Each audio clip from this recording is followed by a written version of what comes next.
Welcome to the ApostaSee Show, hosted by JLB. This presentation is being streamed via the Dark Matter Digital Network, in association with the Infinite Plane Society. You can find all of our episodes at the website, ApostaSeeShow.com. There you can also leave audio messages to be played during the show. New episodes are streamed every Monday, beginning at 12 p.m. U.S. Eastern Time.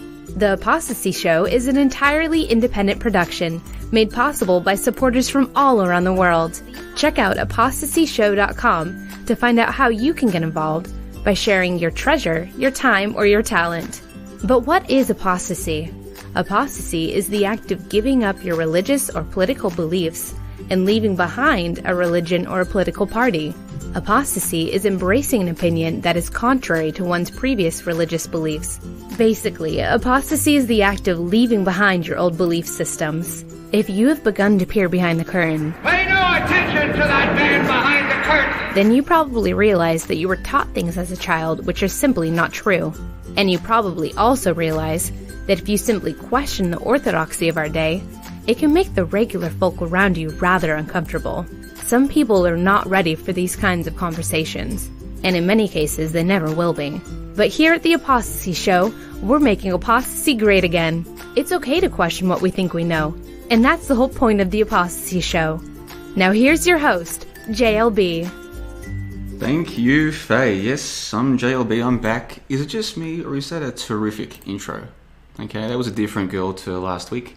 And I think they both did a great job recording that intro, and the music was nice as well. I thought, let me know what you think in the live stream chat below. Now let me just go and double check to make sure this is coming through clearly. Can you guys hear everything? I don't have an official producer. You guys are my producer. So let me type this. Can you guys hear me clearly? We're still, what are we? This is the 5th episode, the 3rd official episode.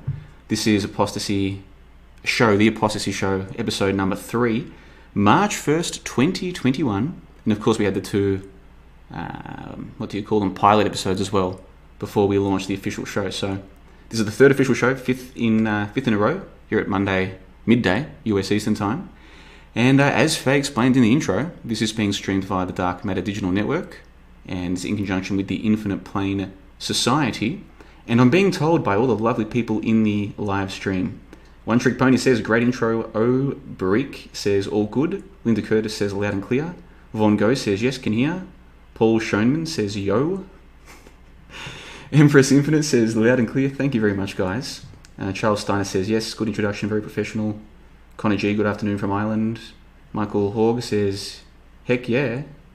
And Von Go says, intro is professional. Thank you, all of you, for letting me know. So, look, if I'm going to be doing this, eventually I'll stuff up the intro and make it so you can't hear it accidentally. Like I'll think again, but you can't. Or you'll be able to hear the introduction and not me, but that's bound to happen when you're doing a show all by yourself. But so far, so good. So what are we talking about today, my friends? Well, let's go and take a look, shall we? We're going to talk about apostasy. I've been very fortunate. Some people have left some mailbags, some comments, so we're going to read those out. We've got a couple of voicemails. We'll play those as well. I'll be reading out your comments like I always do.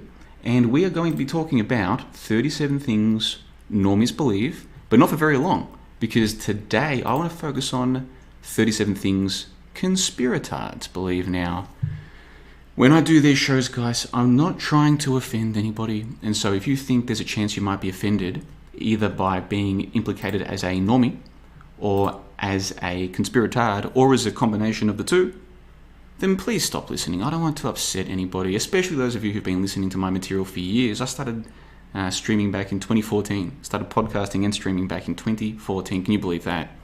Especially those of you who've been here for 6 or 7 years, I don't want to upset or offend you. But some of you haven't seen this article, even though it is available for free.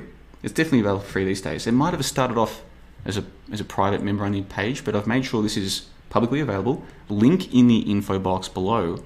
Some of you guys just won't be aware of what's in here. And so you hearing me suggest that perhaps some of your beliefs are a bit conspiratardy. That might upset or offend you. Some of you are very secure in your beliefs and you're secure in yourselves and you're difficult to offend, which is, I think, that's a good way to be. But some people are very easily offended because deep down they're a little bit insecure about their beliefs and about themselves as a person. And so if you're in that latter group, this might be an episode for you to skip, because today we're talking about 37 things conspiratards believe. Now, do you want me to give you an example? I'll give you an example, right? Let's scroll down. Now, by the way, guys, some of the things on this, because I didn't write this list, okay? This list was written by members of johnthebond.com. That's in contrast to 37 things normies believe. I wrote that.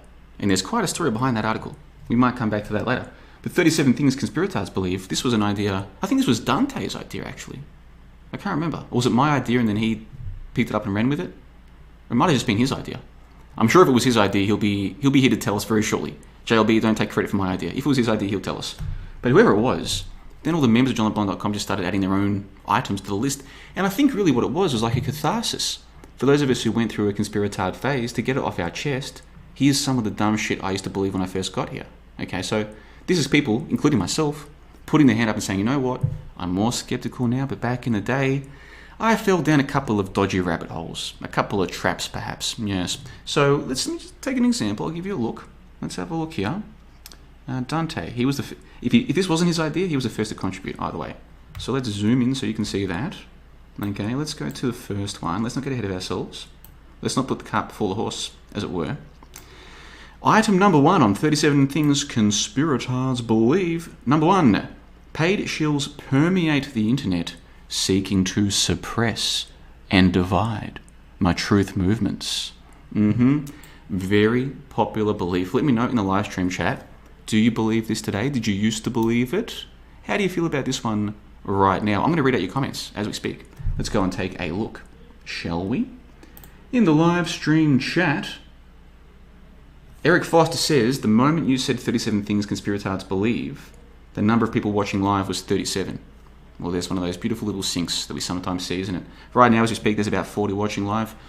My hope is that if I can do a better job of promoting the show more widely, we might be able to get this show up to maybe 100 live viewers in the next few weeks or months. That's what we were getting at the end of the Baller Skeptic Roundtable, which was one of those final streams that I was doing back in 2015 before I stopped doing the weekly streams. So I think that's a nice number to aim for. When you get to about 80 or 100, the chat seems to go at a good pace. Not too slow, not too fast. Once you get up into the 2, 3, 4, 500, sometimes the chat just starts going so fast that it becomes unmanageable. You know, it sort of loses its value. But 100, I think, is roughly a nice figure. So that's the aim, that's the goal. So let's see what they say in the live stream chat. Overthought asks, if you had to choose, which one would you be, a normie or a conspiratard? That's a very good question. I'd probably rather be a normie, okay? Like, I'd have to think about this, but off the top of my head, the thing about normies is they just go with the flow. They're like the fish in the school of fish in the ocean. You know, they're swimming as an individual, but they're actually in the school, they're in the pack, and when the school darts to the left, they dart to the left. The school darts to the right, they dart to the right. So the school darts to, don't wear masks, save them for the nurses. You don't need them, it doesn't help you. They dart to that. Then they're told, actually, no, you have to wear masks. So they dart there. Then they're told, no, you've got to wear 2 masks. So they dart. They just dart wherever the school goes, you see, without ever giving it any thought, any concern. They're just blissfully ignorant. Whereas your average conspiratard tends to be very anxious, okay? They tend to be very worried, very scared. They're very paranoid, okay? They tend to be concerned that this guy could be a paid shill, that guy could be a paid shill, the government's coming to get me, the government's coming to vaccinate me, the government's coming to, you know, inject me with this chemical that's going to kill me, blah, blah, blah. Which might, by the way, maybe there's some dodgy shit going on with the vaccine. We might talk about that later. The point is, until it happens, what's the point of worrying about it? Worrying fixes nothing. In life, my friends, worrying fixes nothing. If there's a problem, there is a solution. You can focus on the solution, action the solution, make things better. If there is a problem with no solution, that's not a problem. That's a circumstance. Okay? Problems have solutions. Issues without solutions are not problems, they're circumstances. So why worry about the circumstance? If there is a solution, find the solution, action the solution. But worrying in of itself fixes nothing. And the so-called truth movement, or as I call it, the ACT realm, alternative conspiracy truth, ACT, the ACT realm. The ACT realm is full of people who want to worry. And it's like, bro, worrying won't fix it. And then they'll come back to me, they'll be like, oh, you're part of the problem and you don't want to fix it. I'm like, bro, if there was a solution, I'd try and find a solution. What do you want me to do? If the government's going to come and vaccinate you, what can I do about that? What can I do about it? If the government wants to hand out vaccines, and this is just one example, there's countless. But if the government's going to do that, how does you and me sitting here talking about it, worrying about it, fix anything? It doesn't fix anything, my friends, does it? So let's go and take a look at the live stream chat. Anybody want to comment on this particular thing that conspiratards believe? One Trick Pony says, I got a couple of chemtard neighbours. Yeah, the chemtrails are on the list. Don't you worry about that. And by the way, guys, there's members of my very own website, johnthebond.com, who do believe in chemtrails. They're absolutely convinced chemtrails are real. They've sent me photos of what they purport to be chemtrails. I fully believe it. Guess what? I've got no problem with that. I've got no problem with that. Doesn't bother me at all. There are members of my website who still believe in dinosaurs. There are some who still believe in history. It's not a problem. We don't sit around arguing about it. They don't try and change my mind. I don't try and change theirs. It's not a problem. Okay, so don't take this list or either of these lists as something where you have to believe this or you can't believe that. These lists are just a way to explore what do we believe, what have we believed, and why. You know, what led us to change our minds on these topics? How were we influenced by certain people? It's really just a kind of like an exercise, like a thought experiment. What do we believe and why? And I think these lists are good for that. So let's go and take a look at item number 2 on 37 things conspiratards believe. We're all being deprived of free energy. Yes, guys. You have to pay your electric bill every month. You've got to pay to put gasoline in your car. You've got to pay for energy, right? Because energy has to be produced somehow, and you've got to pay for that production and the transportation of it, don't you? But what if this is all a big scam? What if energy is as free as the air we breathe? And mind you, people could listen to this in 20 years' time and be like, breathing free air, what's he talking about? You know what I mean? That's the way that we're headed, it would seem. But for now, I think it's free to breathe air as far as I'm aware. For now, anyway.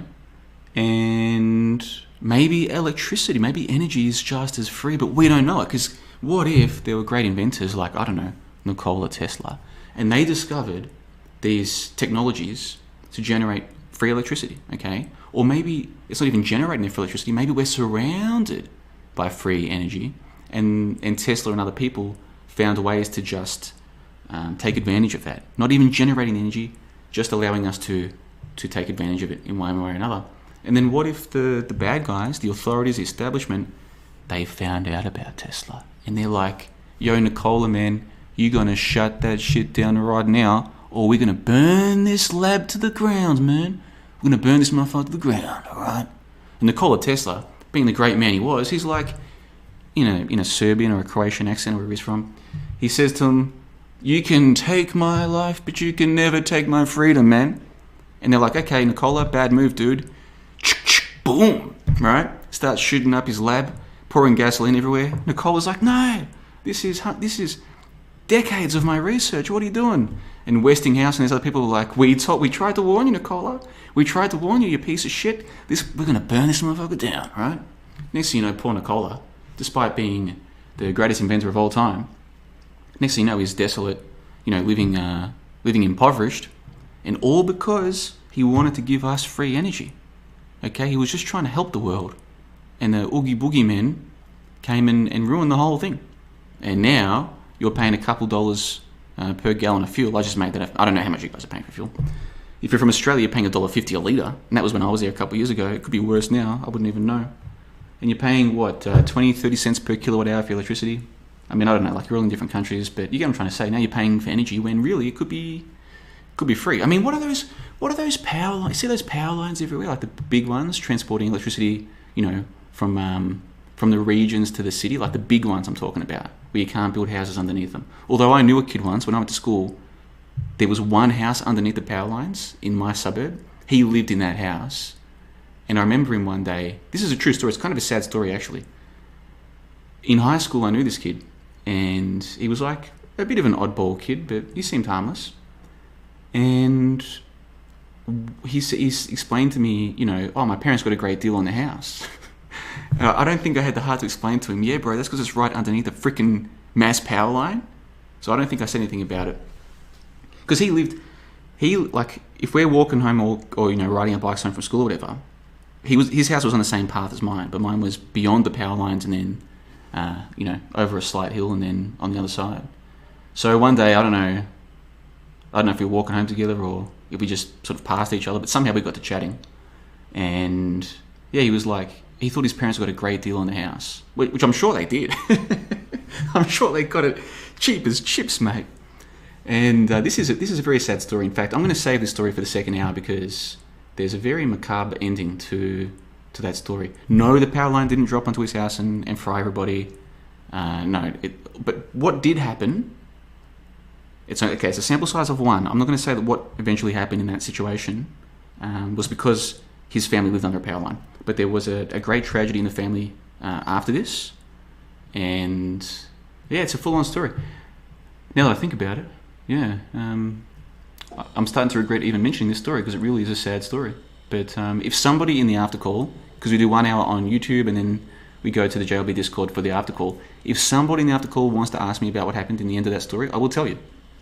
And it's a totally true story. I can show you the newspaper clippings, or like the newspaper stories, and they can come back to me and say, oh, those stories could be fake. Sure, they could be. They could be. But this was a small-time case, didn't even make the front page of the Metro newspapers. I mean, it could be fake. They can fake anything. But yeah, as far as I'm aware, yeah, I'll just leave it there. But anyway, so those big power lines, we're told that they're to transport electricity, okay, from one place to another. You know, from the big power stations through to the cities and what have you, and then from there, you know, they go into the big transformer blocks, and then, you know what I'm trying to say. You get the idea. But what if those power lines are actually tapping into what some might call the ether? Okay, so in the same way that, you know, people used to put the aerials on their roofs to capture the terrestrial broadcasts, and I guess some people still do that. You know, those are capturing something, those antenna. What if there's something else that can be caught by giant power lines, and then they are just charging us at our houses for stuff that they're getting for free? You see what I'm trying to say? That's a theory that's out there. So let me know in the live stream chat, what do you think about all of this? Let's go and see what they're saying. Let me just get a glass of beautiful Bulgarian tap water. Oh, that's good stuff. Good stuff. Paul Schoeneman says, I appreciate your distinction, he's talking to me, between problems and circumstances. That's gold. Well, guess who I got that from? Believe this or not, I got that from some of you are not going to like this, but just hear me out. I got this from the flat earth guy, Antonio Subrats, okay? Because I had a debate with him about the shape of the earth, the so-called shape of the earth, back in 2016. And what I do in preparation for something like that is I go back through someone's material and find out, what does this person believe? Why do they believe it? What are they likely to say? Where are they coming from, right? And I was super prepared. And one of the streams that I saw him in, either leading up to the debate or shortly afterwards, I can't recall, it was 5 years ago now, obviously, I heard him talking about this. He's like, if you have a situation and there's no solution, then it's not a problem, because problems have solutions, okay? So like 2 + 2 = 4. That's a balanced equation, okay? The problem and the solution. This is rudimentary mathematics, yeah? If there is no solution, then you don't have a problem, okay? Now, someone who's studied advanced mathematics can come back to me and say, oh, that's not true, we've got paradoxes, and okay, listen, do you get the point that's being made or not? Some situations can be fixed and some cannot. The ones that can be fixed, you can liken them to a problem. You can liken the fix to a solution. If you have a situation that has no solution, then it's not a problem. This is your situation, this is your circumstance now. And you can either make peace with it or keep on complaining about it. And of course, and worrying about it, which helps nobody, especially those around you. And of course, we're surrounded by people who they want to worry. And I believe there's a large proportion of the ACT realm, the alternative conspiracy truth realm. They're here not because they don't like the injustice of what they see happening. They're here because when they come here, they can complain and people will be like, yeah, you're right, that is bad. That's bad what the government's doing. That's bad what Alexandra Cortez, whatever her name is, that's bad what she's saying. That's bad what's on the TV. That's bad what Bill Gates is doing. You see what I'm trying to say? They just want to sit there and complain. Okay? You could pick them up today. Okay, like what was that game where you could just pick people up and move them around? Was it The Sims? I can't remember. There was a game, actually it was a cricket game I used to play on the Super Nintendo, where you could pick your fielders up and they'd be like kicking their legs and you go and put the fielder over there, right? These people who want to complain, you could pick them up from 2020, you could take them back to 1950, they'll be complaining just as much as they are today, right? You could pick them up today, fast forward 50 years, and God knows what the world's going to look like then. Hopefully I'll live that long to see, because it's going to be clown world taken to the max, right? You could dump them in that world, and they would be complaining just as much. And the point I'm trying to make to you is, they're not complaining because of the injustices. They're complaining because that's what they're going to do, and they use the so-called truth movement as a place to come and be allowed to vent and to complain and to talk about how bad the world is. And these people get, what, 50, 60, 70 years on this earth? And they want to spend how much of it complaining? Not fixing anything, not improving anything. Oh, we're improving it, JLB. Sitting around complaining about it is improving. How is it improving anything? Oh, because if lots of us complain, then we're going to get a critical mass of people complain. Yeah, and then what? Well, and then when there's lots of us complaining, and then that's... Yeah, then what? Well, JLB, this is why people think you're a paid shill, okay? Because you're helping the bad people by pointing out the obvious truth here, that we're not doing jack shit sitting on our asses. Yeah, then that's why I said tune out like 10 minutes ago. I'm trying to do you a favour here. All right. Alpha 4 is in the live stream chat. Serenity now. Von Go says, and I love this honesty, he says, I kind of believe this one. Lol. I'm a conspiratard. I remember Aaron Dover had some crazy videos that blew my mind. I never even considered it up to that point. I believe energy could be tapped into. Von Go, I love your honesty. Fantastic stuff. Yeah, dude, listen, I'm open to that, okay? If one day I'm just sitting down at a cafe enjoying a nice latte and a dude in a suit sits next to me and he says, listen, JLB. And I'm like, who the hell are you? He's like, don't worry about that. I want to tell you something. The energy is free. And you can go and tell your audience, but it doesn't really matter because no one's going to do anything about it. But I just wanted to tell you, bro, the energy is free and I can prove it to you. And he showed me some device to prove it to me. I wouldn't be like, oh my God, I'm shocked. I'd be like, okay, I didn't believe in that one, but I was open to it. Okay, fair enough. Like, I'm not saying it's impossible. It wouldn't surprise me. And you know, we'll get to this later in 37 Things Conspiratards Believe, but say with aeroplanes, okay, is there really multiple tankers worth of fuel in an A380's wings? Maybe. But maybe once you get high up enough in the sky, it's possible for certain technologies to, for want of better terminology, tap into a certain energy that is up there. Because what is voltage, right? What is voltage? Listen, I'm no electrical engineer. I'm no electrical science guru, okay? But my understanding is that voltage has to do with a difference of energy or difference of potential energy or something like this. So you have a drop of voltage across a circuit, for instance, right? Well, the higher you go up in our so-called atmosphere or atmosplane, the less dense the air gets, the closer you get to this thing that we call the sun. Is it possible that there's some kind of change in potential energy from one level to another? Listen, I'm open-minded, Von Go. I am open-minded too. Just because something's on the list of 37 Things Conspiratards Believe doesn't mean that it's necessarily wrong. This is just a fun way to look at some of the common beliefs that people have. So Von Go, very much appreciate your comment. Connor G says, and by the way, is this all still coming through clear, guys? Let me just check yeah, I think we're coming through clear.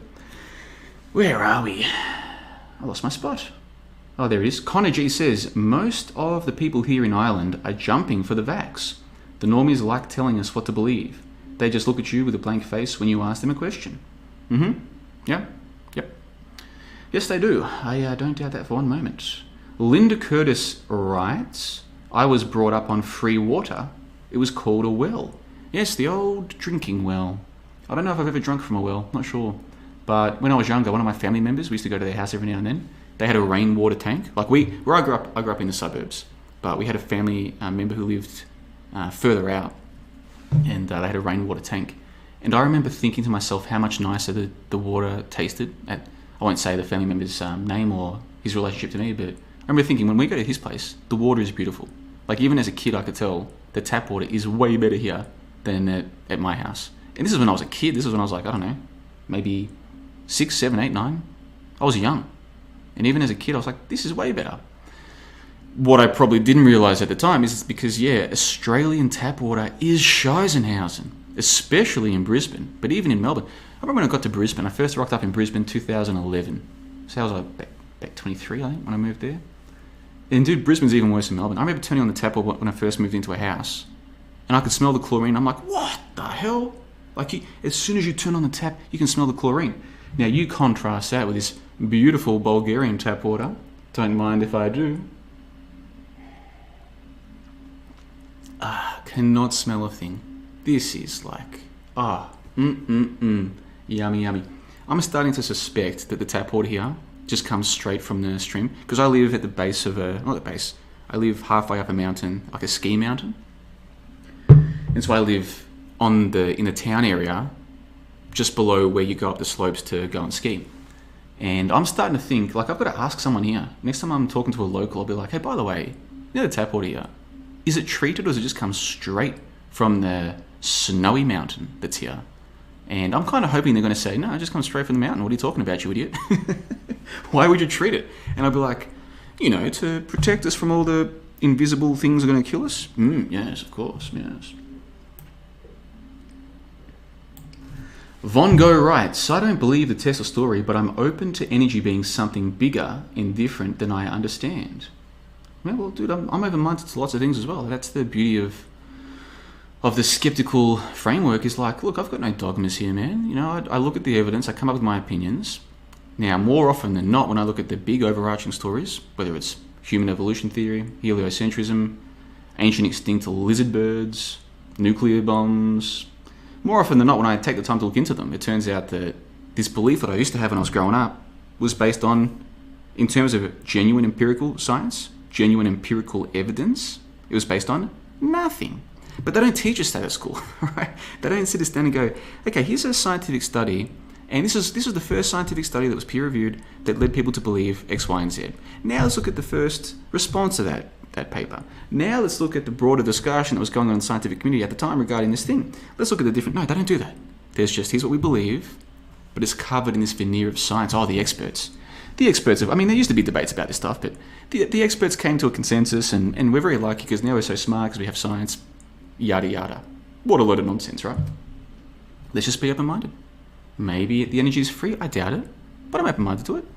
And maybe there's paid shills out there sent to mislead us or to scare us or to do something. I mean, maybe. It's possible, man. Going back to my sort of thought experiment or my hypothetical before, say I'm sitting there at the cafe having my nice cafe latte. Dude in the suit and the sunglasses sits down next to me. He says, hello, JLB. And I'm like, who are you? Doesn't matter, man. I want to tell you something. For years now, you've been saying you don't believe in paid shills. I've got evidence to change your mind, okay? And then he shows me evidence that convinces me that it's true, right? I'll be like, okay, I was, okay, that one, now you surprised me, okay? Like the free energy, okay, like that's not such a big surprise. Really? You guys are paying people? Like to do what? To have YouTube channels of what? 5,000 subscribers to put out this info. That's what you're doing? Why? Oh, because you see, JLB, if we didn't do that, the act realm would grow too large and there'd be a revolution and we'd lose, my pay masters would lose their position at the top of the monkey pile. So they pay people, a decent amount to pretend to be truthers and to say 90% truth, but 10% lies, right? And you, JLB, you've been mixing with these people and you didn't even know it. You didn't even see it coming. I'll be like, I would be surprised by that, to be honest. Like, I'm open-minded, but I'll be like, what? You have to pay people to be stupid? Have you spoken to most of these so-called truthers? They're happy to be stupid for free. Like, why are you paying people? Like, you know what I mean? Like, do you not think there's people out there who will spread complete disinfo for free? Like, why are you paying people to do stuff they do for free? That does not make any sense to me. Like, that's like paying people to go and watch professional sport. That they will go and watch professional sport for free. They'll pay for the privilege of watching professional sport. And you're telling me that you're going to pay people to spread disinfo when most people are so full of disinfo, they spread it for you for free? Why, man? Why are you doing that? If he came back to me and he said, oh, just for fun, to tell you the truth, we're just like messing with people, I'd be like, okay, fair enough. It's still a weird thing though, if you ask me. But I guess it's possible. Alright, let's keep going through the live stream chat comments. Up to 50 people watching live. Yeah, boy. Welcome one and all to the ApostaSee Show, episode number 3, official episode, in conjunction with Dark Matter Digital Network. Links in the info box below. Go and check it out. Hey, good news, guys. Infinite Plane Radio is streaming at Dark Matter. That goes without saying. The ApostaSee Show is obviously streamed through Dark Matter. And now the Fakeologist Show is on board. And I'm hoping that if we put enough friendly peer pressure on the Fakeologist, we might be able to convince him to do a weekly show here at Dark Matter Digital Network. Okay, he can stream it through his own platform, fakeologist.com, but have it simulcast through Dark Matter Digital Network And that way, everyone on that network knows, at this time, JLB, at this time, Ab the Fakeologist. And I'm hearing through the grapevine, don't want to say anything I don't want to speak out of turn, but I'm hearing there might be 1 or 2 more names soon to join the stable. So this network is slowly but surely coming together, my friends. Very exciting times. And by the way, I know that some of you have done this in the last couple of weeks, but there's still some of you who haven't. Go and check out Infinite Plane Society. Link in the info box below. $2 per month to join the greatest meme factory in the entire ACT realm. That's a guarantee. Come back to me in a month's time if you join this. Come back in a month's time and say, JLB, you gave me a guarantee that this was the meme factory for me. I went and joined. I don't think it is the best. You know what I'm going to do? I'm going to reimburse you your $2 I'm going to personally reimburse you your $2 when you can tell me where's better. You come to me and say, JLB, you're wrong. There's a better place. You come to me, you tell me. I'm going to go and join that place, and I'm going to personally reimburse you that $2. Okay? And this offer is valid for the next month. So sign up today. Link in the info box below. Come back to me in a month. And if I have to shell out 20 or 30 bucks to people who are like, JLB, you were wrong. You gave us a guarantee, man. And you were wrong. I'll be like, okay, fine. I'm not even going to argue with you. Just tell me where's better, and here's your $2 back. And now I'm off to that place that you said was better. And by crikey, it better be better, son. It had better be better. Okay? This is $2. Go and check it out. Infinite Plane Society, link in the info box below. So back to the live stream chat. Paul Schoen, which by the way, that seems like a new name. So welcome to the live stream. He says, you do admit history may be false, which potentially opens the door to highly advanced distant pasts, i.e. lost antiquitech, is that a word? I.e. lost antiquitech, which I guess is a portmanteau of antique technology. That's a cool word, antiquitech. And things of this nature but struggle to ascertain free energy? I don't know. Yeah, so Paul, what I'm saying is, here's what I think Paul's getting at. He's saying, hold on, JLB, you're saying that history is fake. So are you going to rule out that in the past they had more advanced technology? I think that's a point of what he's saying. Paul, that's a fair point. For all we know, 100, 200 years ago, 300 years ago, society was more advanced, quote unquote, technologically than we are now, right? And then somebody, you might call them the bad guys. I try and remain value neutral on these things, but let's call them the authorities or the establishment, either way. They've come along, they've done something, they've somehow taken the technology for themselves, basically wiped out collective memories, Dark City style, but not quite as dramatic, but same basic idea. And now we think, ooh, I've got a smartphone, this is great technology, you know what I mean? We think it's so advanced, but really it's nothing compared to what came before. If you're saying to me, Paul, is that possible? I'm saying, yeah, of course. I don't know what came before. Okay, I've dug back through history, we've been through this, go back through the old episodes of ApostaSee. I've explained this from start to finish, why I say that history is hoax. I'm not just saying this for the clickbait, I'm not just saying this for the rhetoric. I'm telling you right now, history as we know it is a hoax, right? So what came before, like a couple hundred years ago, right? I don't know. Could be anything. But let me put this to you, Paul. Maybe there was nothing before a couple hundred years ago. See, this is what people can't get their head around. They metaphysically cannot comprehend this idea that maybe there was nothing. There was nothing, okay? Last year, there was last year. The year before that, there was that year, all right? But maybe back at a certain point, there's nothing before then, metaphysically speaking, okay? And this is not the time or place to go too deep into that topic, but you speak to the average so-called awake person, they'll believe that time goes back, or that civilization goes back tens of thousands of years, man. But they can't get their head around maybe it doesn't actually go back more than a couple hundred years. People cannot get their head around that. And you know what? I can't blame them. This is a difficult idea. It's a really difficult idea because the corollaries that follow from that can be pretty mind-bending, can't it? So, yeah, I don't blame people for not being able to handle that, but you want to talk about what's really going on, okay? The obvious conclusions from the research. You're going to start going down some weird rabbit holes, man. And a lot of people simply are not ready. I mean that with no disrespect to you, Paul. Maybe you are ready.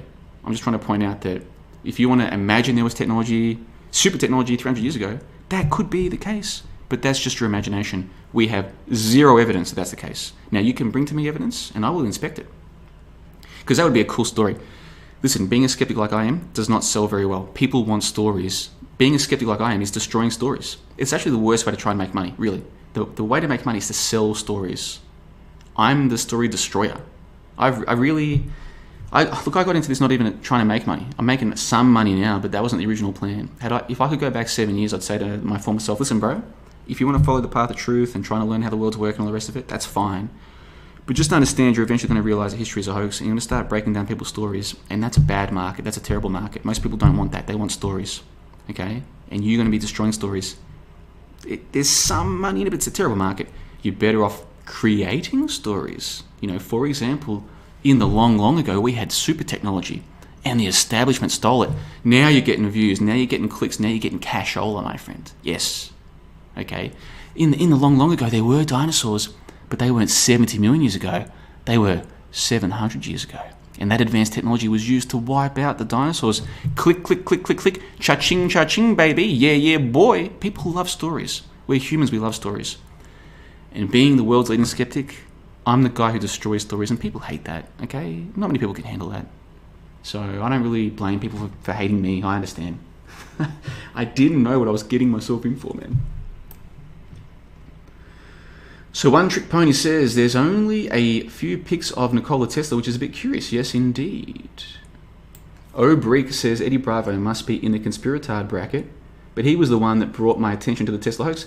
There's nothing wrong with conspiratards, and there's nothing wrong, in my opinion, with Eddie Bravo. I'm a big Eddie Bravo fan for a number of reasons. One of them being his jiu-jitsu skills and what he achieved against one of the Gracies, which, the Gracie family, man, if you can go toe-to-toe with the Gracies on the mat, then as far as I'm concerned, you're a legend. And he is. Eddie Bravo's a pioneer in what we now know, or what we call Brazilian Jiu-Jitsu. He's a pioneer in it. So I'm a big Eddie Bravo fan for that fact.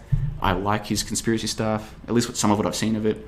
And yeah, he spoke about Tesla. I made a video about Eddie Bravo talking about Tesla. And of course, Eddie Bravo gave a shout out to Nathan Oakley. I made a video about that as well. So yeah, I mean, if Eddie Bravo is a bit of a conspiratard, I don't say there's a problem. Maybe there's a little bit of conspiratard in all of us.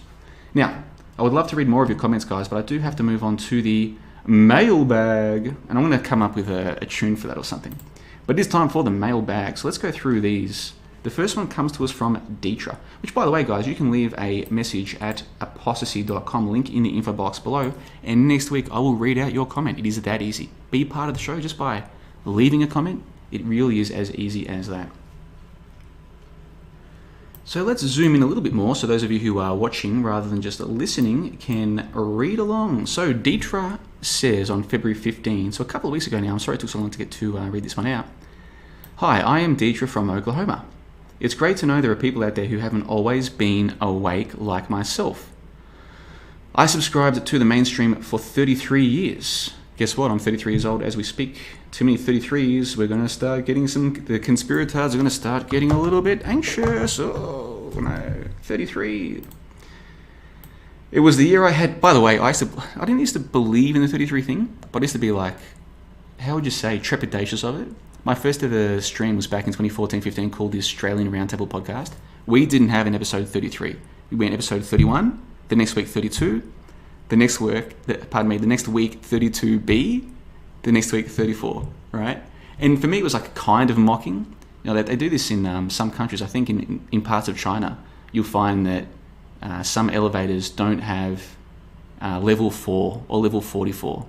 I think it's 4. It's been a while since I brushed up on my Chinese, but San Sir means 4, but it also means death. So people don't want to live on the death floor, so they'll skip level 4. Don't quote me on that. I think it's number 4 they try and skip. All right, but you see this in different countries with their different lucky numbers and whatever, or unlucky numbers as the case might be. That's what I was trying to do with our numbering for the Australian Roundtable Podcast, was to skip 33.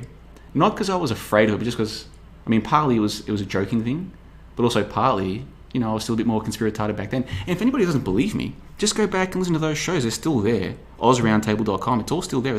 I'm happy to pay the hosting fees every year just to leave an archive of my entrance into this scene. Go back and listen. I was more conspiratard back then. And that's okay. Okay, this is a journey. You're not going to go from normie to guru to sage in a week or in a year. Or I would argue even in 10 years. I'm still learning stuff. So yeah, there's nothing wrong with that. It was the year I had my world turned upside down and inside out. This is Deetra again, I literally had everything always work out for me in my life no matter what, with practically no effort. But now I get thrown test after test almost weekly. As soon as I feel like I completed a challenge and start to take a breath, another insane situation is put on my plate. I accept these situations as being what is needed to grow. I believe some of us are put on a fast track to awakening. Love what you are doing, and it's nice to have a good bunch of people to relate to. That is a lovely comment, Deetra. I really appreciate that. Email me, johnthebond123@gmail.com. Guess what you've just won? You've just won a 1-month membership to johnthebond.com on the house. On the house. Okay, I'll take care of it. You can access all the archives at johnthebond.com for 1 month. For all of March, you are now part of the club if you want that. Some people don't want to join, that's up to them. But if you do, it'll cost you not a cent, because as the first person to leave a message in the mailbag, you've just won yourself 1 month on the house. Now, in terms of me replying to this, I mean, this is someone's personal anecdote about, or their personal story about what they're doing here and the challenges and what have you. I don't really think there's too much that it requires me to say. But other than, Deetra, thank you very much for the comment. And yeah, there's lots of people who feel like, the more you know, the more challenges you experience. But what are these challenges for? You go to a gym, you're going to the gym to test yourself, to test your body, to make your body work hard. It sort of gets a little bit damaged. They call it like micro damage to the muscles, whatever.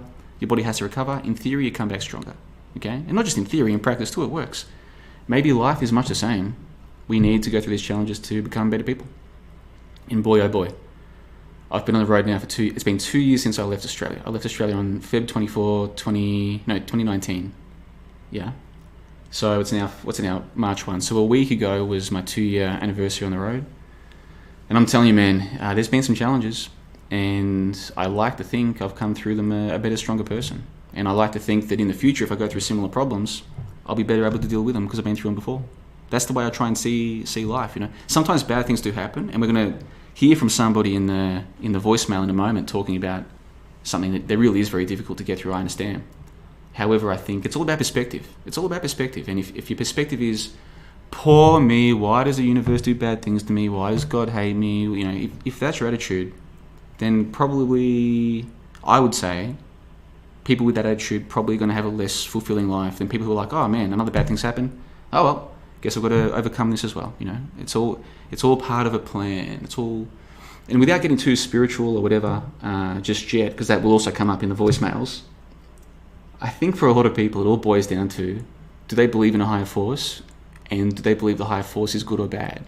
It's like a simple decision tree, and a lot of people have not spent enough time deeply thinking about these things and trying to shed their preconceived program notions to really sit down and assess this. But I would put to the people listening to this all around the world, 50 people listening live and a few more hundred listen on delay, that I think one of the big problems with the act realm, I would say, is that some people have lost faith in whatever you want to call it. Deep down, they still believe it's out there, but they've now lost faith that it's on their side. And I think if you have the attitude that this world was created for you to be a victim, or a loser, like someone who doesn't get what they want, who's a victim of circumstances out of your control, yeah, I put to you that if that is really the way you see the world, then you are going to have a less fulfilling and dare I say it, happy life, peaceful life, than someone who still maintains faith. And I don't say this to someone who, I'm full of faith and God's my best friend. No, my faith is challenged all the time, just like everybody. And people are like, what, faith? Faith? Is JLB a Christian? No. In fact, I believe the Bible is no more than 200 years old. Nobody died, nobody got hurt, period. That's a fact. I'm not talking about God. I'm not talking about religion. I'm talking about something bigger than us. And I'll come back and talk more about that in an hour or two because we're running out of time. But Deetra, get in contact, johnthebond123@gmail.com. My basic point is challenges in life. I'm 33 years old. I'm no expert about life. I'm no guru. I've got lots of bad things still to happen to me. But I think, and I've had lots of time to think about this and to see other people in the way that they deal with circumstance. I think the people who lead the happiest lives are the ones who embrace the challenges as part of a broader journey or a broader plan. And the people who are more miserable are the ones who feel like every hurdle, see, another example, the world's against me. And I think most of you listening, I think deep down, you know what I'm saying here is true. You don't even need me to say it. You already know it. Just a lot of people don't think about it. Okay, so on to the next comment. This is from Lynn Ertel, who I think might be the same Lynn who calls into IPS and used to call into Hoaxmasters Call with the reportedly late Chris Kendall. I won't even talk about that today, but I think it's the same Lynn. I hope so. Lynn writes, and if it's not the same Lynn, then Lynn Ertel, I apologise, but I think this is the same Lynn. And this Lynn, you can find footage of her on YouTube, as the Americans would say. And you can find footage of this, I think she might be close to 70 years old, right? She's fit as a fiddle, doing jiu-jitsu competitions with people much younger than her, and I'm telling you, she's a machine. She's a machine. It's incredible. And now jiu-jitsu, big mental test, big physical test. And to actually get on the mats with someone and potentially risk injury. I mean, most competitions people are pretty reasonable, but still, anytime you're rolling around with people with your ankles and with your elbows and your shoulders and the different locks that people put on and the G's, I think she was fighting a G competition. You know, you can get a bit injured, and not just physically but mentally, to test yourself, right? Because if someone chokes you out on the mat, it's kind of like a symbolic, you've just been killed, haven't you? You know what I mean? Like it's a big thing, I think, and I've got so much respect for everyone who's ever done it. And Lynn has, and I think this is that Lynn. Just an inspiration, if you ask me. I think it's the same Lynn. She can correct me in the future. I think it's the same Lynn. Now, the comment is, the Steve Bannon-Seinfeld thing is an interesting key to me. The Steve Bannon-Seinfeld thing, I'm not sure what she's talking about.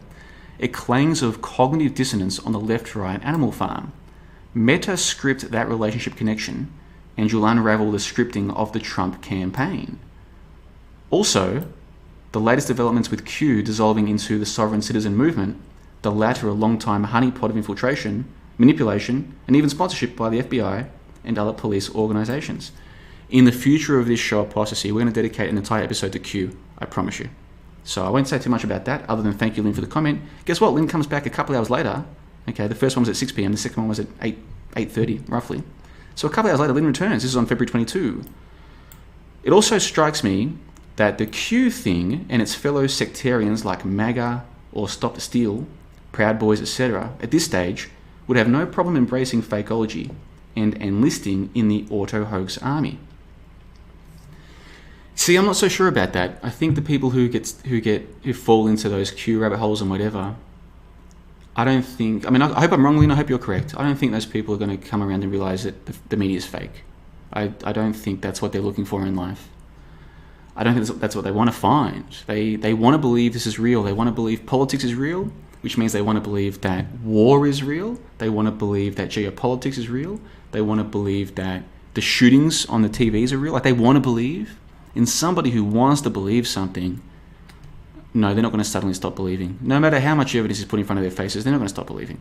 That's just the way the world works. So, but Lynn, I could be wrong. And over the next few months, we're going to find out. When we get to March 4, whatever is the next date that the Q people have come up with, are we going to get to March 4 and then you see in all the Q forums people saying, okay, we were fooled. They got us. Time to let it be. Okay, time to put down our metaphorical guns and accept that this is over, right? Is that going to happen? I don't think so. You see, I've been studying cults for years now, not formally at university, but informally. I've read a couple of books, I've read a couple of studies, and I've also been watching some of these truth movement segments, if you will. I won't name the most obvious one, but some of you who are here back in 2015, I should say, know exactly what I'm talking about. And guess what? The thing with cults is, I'm not saying all cults are bad, okay, but some of them, people do get taken for a ride, yes. And guess what happens? When they get to the next date of the next big thing and it doesn't happen, someone just produces a new date. Some of the people will finally realise this is bullcrap, they'll leave, usually without saying very much, because they're a bit sheepish about they're being fooled. But the true believers will stick around, because where else are they going to go? Okay? It's like a giant ship. They can't change momentum suddenly. That's not how humans work, especially in groups. Read some Gustave Le Bon, The Crowd.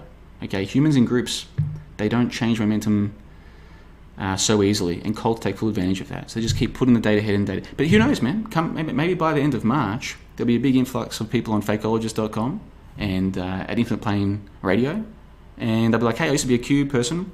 I've now realised it's all fake. I've come to realise that actually the whole, I don't want to say too much, but there was an event, big event a couple months ago. I come to realise that no one died, no one got hurt. That could happen, Lynn. I doubt it. Okay, let's move on with this comment.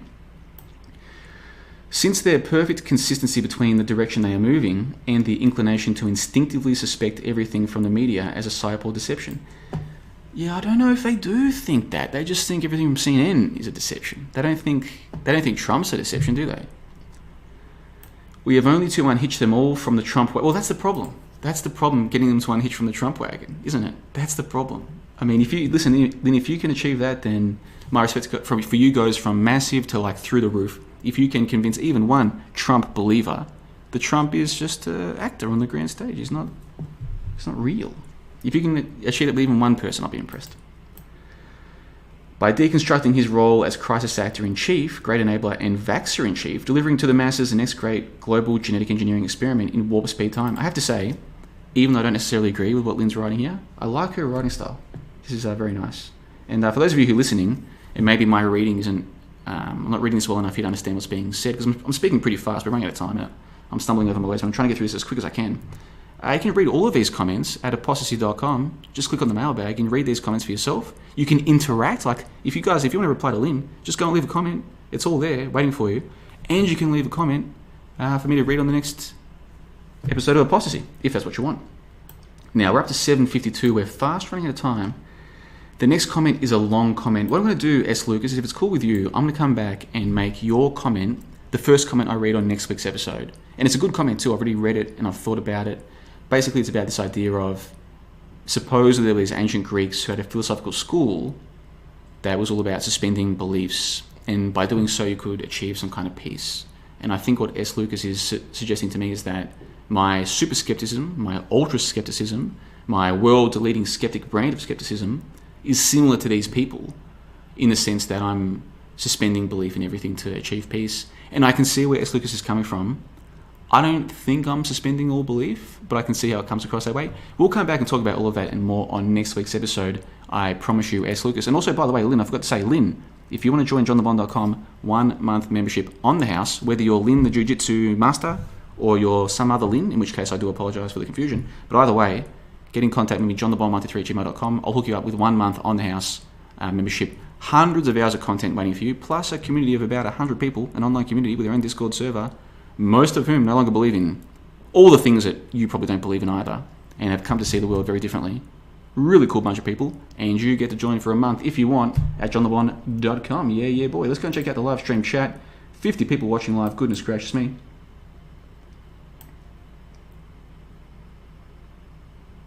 Let's have a look. I'll try and read a couple of comments and then move on to the voicemail because time is getting away from us. Von Go writes, there has to be something to believing in a higher power. I had been to many AA meetings and it's actually required to believe in a higher power over yourself to do the program. I always found that interesting, writes Von Go. Yeah, I went to an AA meeting a couple of years ago and I don't think they said that we had to believe in a higher power to be allowed there. But obviously, you know, the 12 steps and the history of AA does tie in with what you might call, you know, religion and what have you. So I do understand there is that tie-in, but when I went to one of those meetings a couple of years ago, this was when I was in Malaysia actually, so probably 18 months ago I'd say, 18, 20 months ago. I don't think at that meeting we had to believe in a higher power, but yeah, if you're saying that at other AAs around the world they do have to, yeah, that wouldn't surprise me, because there is that obvious religious tie-in. And look, I think, honestly, deep down, most people with either medium or above intelligence, deep down, I think a lot of people do believe in something. They might reject or recoil at the word God, and that's fair enough, given the current state of the world and certain so-called churches and religions and just the way that we're programmed as kids. I understand people don't like the word God, but even something like sync, when you start going down the sync rabbit hole, and all of a sudden, you know, you're reading about sync and there's crazy things that happen in your life, and you start to think, hold on, there's something bigger going on here. It doesn't have to be a God. It doesn't have to be something that's separate from you or some other identity that's watching you, these crazy ideas that we're given on TV and stuff. No, just something bigger than, oh, I'm in my room and I've got 2 windows, a door to the hallway, a door to my bedroom, a laptop, a glass of beautiful Bulgarian water. Maybe there's something more than just this material that I see in front of my eyes. Maybe there's something bigger. That's what I'm talking about. And I think deep down, most, if not all people, do have some sense that there might be something. But of course, especially people my age and below, we're raised to reject that as crazy. That's crazy talk, man. You were just born by a complete accident on a spinning ball, spinning around the sun, orbiting around the giant ball of helium and hydrogen, going through nuclear fusion or some shit. And it's all by complete chance. And you're the descendant of bacteria from hundreds of millions of years ago. They got hit by electricity, and that eventually grew feet and started walking on the land, and then eventually, I don't know, some monkeys had some sex. You know, and somehow you got here by accident, and your life is completely meaningless and purposeless. There's nothing bigger than you, and eventually you're going to die and then get put in a coffin or an incinerator, and yeah, thanks for coming. Yeah. I used to believe that. Guys, this is why it's called apostasy.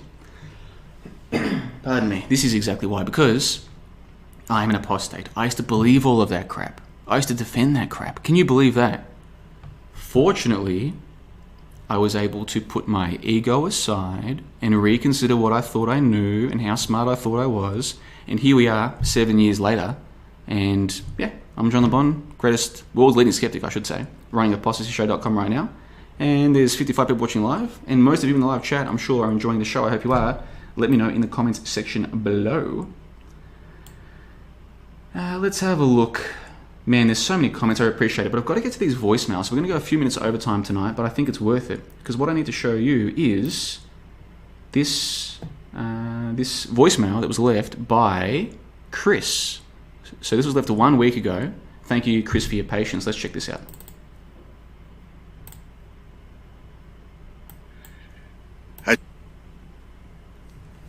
Hi, John. I'd just like to drop in and leave a voicemail regarding something that happened in my life, which kind of reinstates the whole notion of nobody died, nobody got hurt. Sort of a strong believer in all of that. And what happened in my life, at the start of the year, my brother suddenly passed away. He died of a cardiac arrest. So Chris has a rather strong accent, which I think is Scottish, but I'm not very good with accents. I really should be much better, but I'm really not good, but I think it's Scottish. So Chris has said that earlier in the year, his brother, I think he said his brother passed away from a heart attack. Hold on, I'm just going to press play again. Give me a second. And what happened in my life, at the start of the year, my brother suddenly passed away. Yeah, so at the start of the year, his brother passed away from a heart attack. He died of a cardiac arrest, and I must say that the hurt involved in that was tremendous, not only to myself, but to all of my immediate family and friends. So Chris is saying, and by the way, I'm repeating what the voicemails say, just in case the audio's not coming through clear. So he says that the pain that was involved was immense for everyone involved. And then obviously that extended well beyond to my brother's friends. And I must say that if people were dying in all these events, as we're told, you know, the world would be a very morbid place. I think that witnessing something like that firsthand is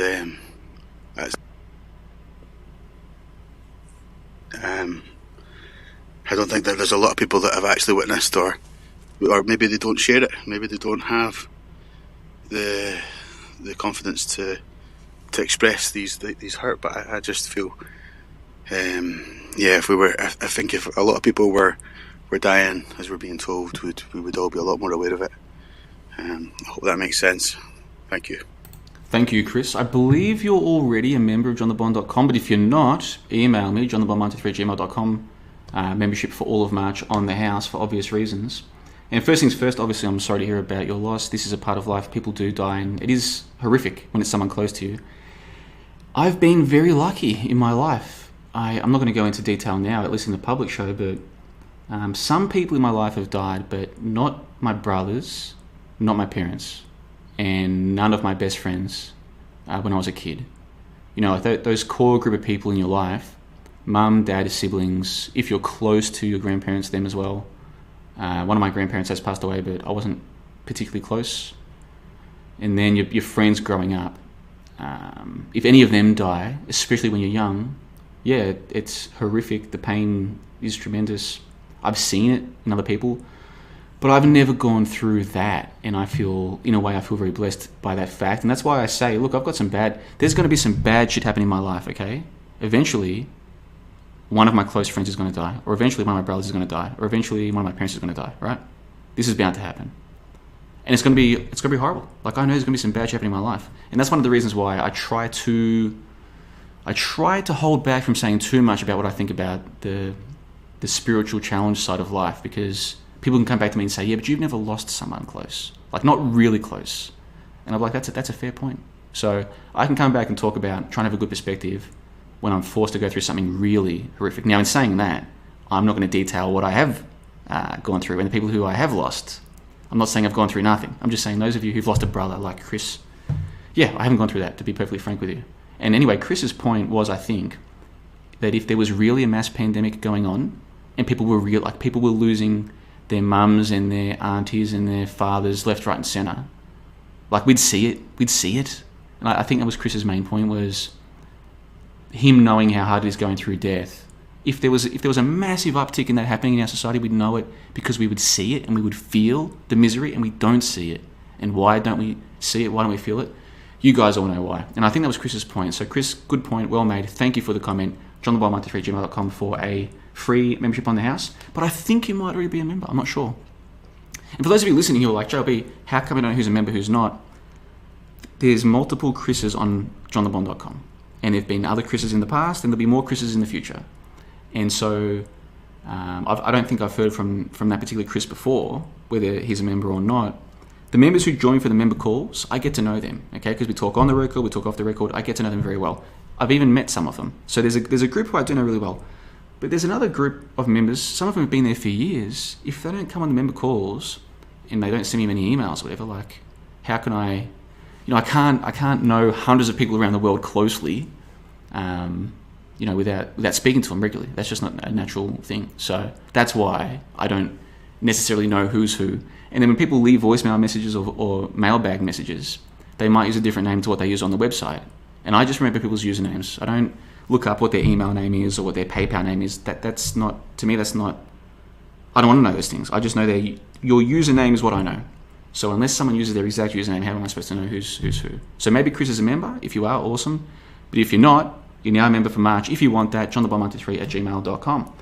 Okay, on to the next message. This one comes to us from Seabass, who was, of course, featured in a previous voicemail a couple of weeks ago. He's back.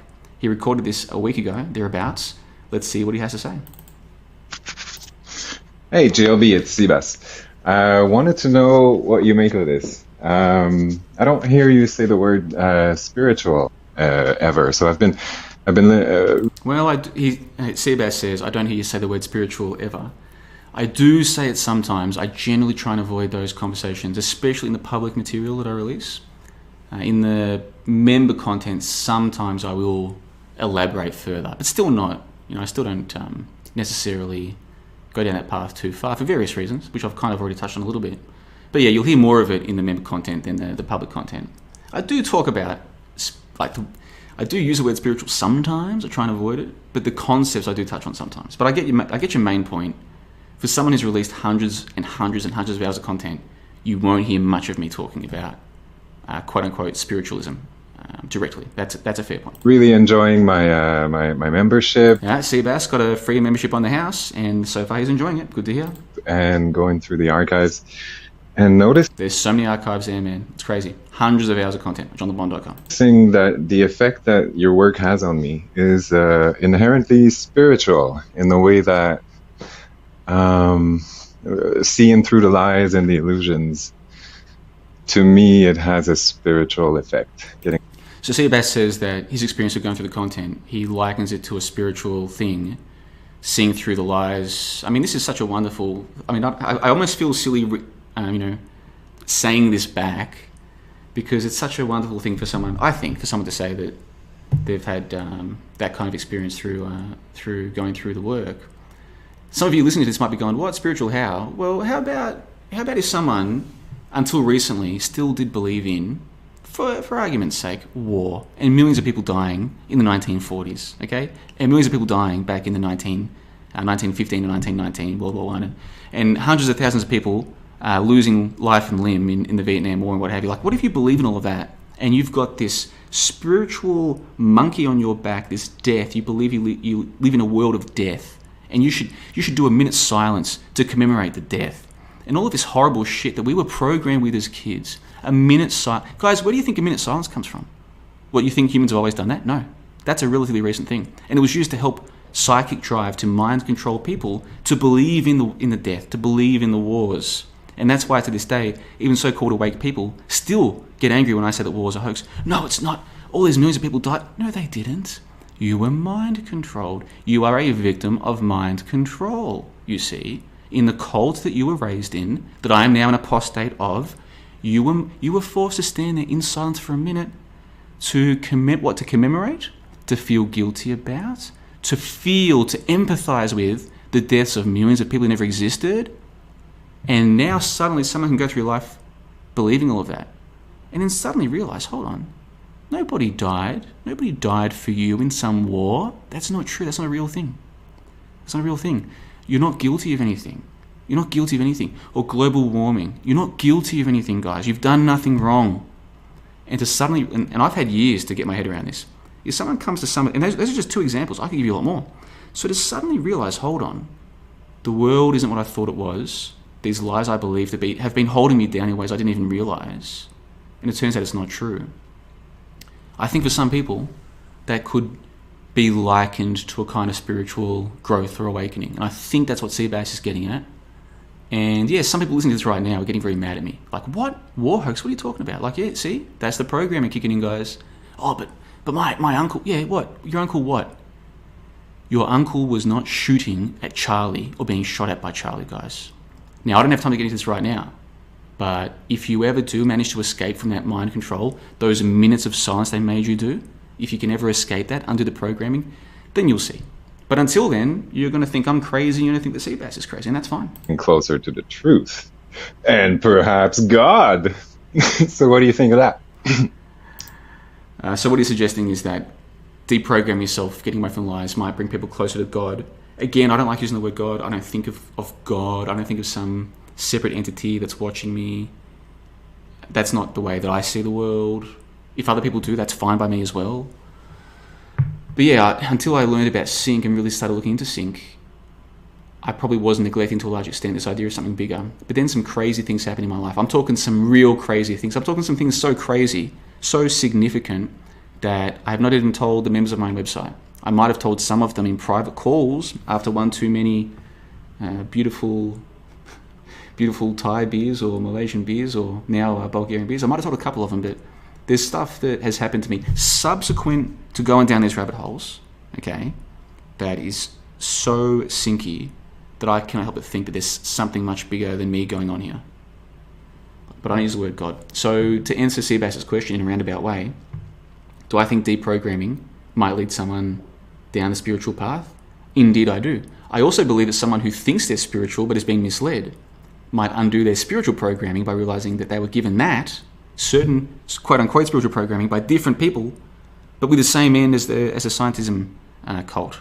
So my point is, if we're using the word spiritualism in a very broad sense, can deprogramming from one mass religious belief, scientism or whatever, lead one down a path that sort of opens their eyes to something bigger? Yes. But at the same time, I think a lot of what is passed off as spiritualism is also, in fact, a hoax. So I will dedicate an episode of this show, ApostaSee, to this kind of topic in the future. But I do appreciate your comment, and it means a lot to me that someone would say something like that. And yeah, I'm glad you enjoyed your time at johnthebond.com. And yeah, what else can I say? We should leave it there. So guys, we've gone over time by about 10 minutes. I'm sorry about that. That was not my intention. I will try and keep these to an hour. I've been pretty good at that so far. In the after call, we've got so much more to discuss. On last week's after call, we were joined by a special guest who had a marvelous, I think, story to tell about where he was mentally 6 months ago, where he is now in regards to the madness in the world. Terrific conversation. And then the week before that, we had 3 or 4 guests join, including Tim Osmond. So the after call usually involves some guests. I expect some more tonight. But with or without guests, I've got some topics to talk about that I've been looking forward all week to talking about. So we'll record the after call in about 5 minutes at the JLB Discord server. If you're already on the server, just jump into the recording room and I'll be there. And you can listen live or you can partake in the conversation. If you're not on the JLB Discord server, then you can join that. Information available at johnthebond.com. And you can listen to all the previous episodes, the first hours, at ApostaSee.com. I'm going to read a couple more comments and then we'll wrap this show up. And then we'll begin the after show in just a few minutes. Let's read a couple of comments here. Let's have a look. It's so hard to find the right comments to read. One day, guys, I'm going to have a producer and everything's going to be great. He'll show me the comments to read out and it's going to be wonderful. But thank you for putting up with the dead air. Radio broadcasters hate dead air for good reason. I'm trying to avoid it. Let's see, what have we got here? So many comments. Von Go says, I don't want to brace him about the war hoax. He's talking about one of his family members. Oh, he's a friend. He goes, I have a friend that served in Afghanistan, but I'm too scared to bring it up with him. I just don't want to say something that emotionally affects him or hurts him, even though I'm curious about that. That's good. That's being reasonable. You know someone who probably either believes in the war hoax or believes in war as we're told it, or has come to see that there's problems with the story. But either way, might not want to talk about it due to the trauma of realising that they're part of a giant hoax, or the trauma of the dissonance. People think you're a hero, but you know deep down all you were doing was guarding territory, or strategic relocation and demolition, no actual war, or any myriad of things. I mean, just being overseas for a few months away from friends and family can be traumatic for people. Okay, it really can. I should know. I've been doing it for 2 years now, right? For these reasons and more, yeah, some people who have served, gone on tours, quote unquote, they might not want to talk about this stuff. So you're probably being a good person, just thinking, no, I'm not going to bring it up, even though I'm curious, because I don't want to upset them. However, if you ever do get a chance to ask them some questions about this stuff, I would be fascinated to hear the response, because the people I've spoken to who've been in the military, who have been in the Navy or whatever, they all come back with the same story. No, never fired a bullet in anger. Not a single one of them. Not one. Now, one of these days, I'm going to be at a bar somewhere, maybe having 1 or 2 beers too many, and I might meet someone who claims to have shot someone. Hopefully I'm smart enough to keep my mouth shut, but I might be in one of those meetings where I'm like, bro, can I ask you a question? Between you and me. Did you ever fire a gun in anger at anybody? Be honest. And he might say to me, yeah, I killed someone. And I might look him in the eye and be like, did you really? He might break eye contact. He might keep eye contact and say, yeah, really? That might happen one day. And when it does, I'll be happy to report back and let people know, did I sense this man was telling the truth? Or did I sense that he was in fact telling a lie?